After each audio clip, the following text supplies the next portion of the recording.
Earlier, I spoke to Ivan Rebolledo, a former UN advisor for Latin American affairs. I began by asking him what we can expect to see come out of this summit. Well, these summit mechanisms, there are many of them every year. This is one of 5 established summits that takes place in the region. It's the only one that includes Spain. The usual issues on the table are those of social inequity, educational betterment, child maternal health, debt, the standard gamut of things. The issues that were discussed at the summit, from what I've been observing, follow that pattern. There's also talk about the formation of an oil alliance. What's that about?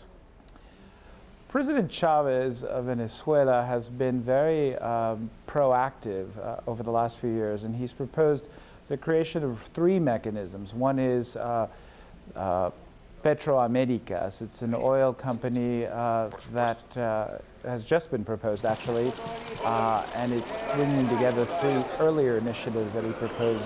I should say 2 earlier initiatives that he proposed: Petroandina and Petrocaribe. In addition, he's also proposed the creation of the Banco del Sur, which is a regional development bank for South America. He's trying to eclipse the traditional importance of the World Bank and the IMF. And he's also created Telesur, which is a regional television network. Out of these 3 initiatives, the only one that's really taken off is Telesur. There's been some criticism from Hugo Chavez again to the free trade agreement, saying he called it the modern-day imperialism, where it involves America. Is it likely that they could come up with some kind of an alternative?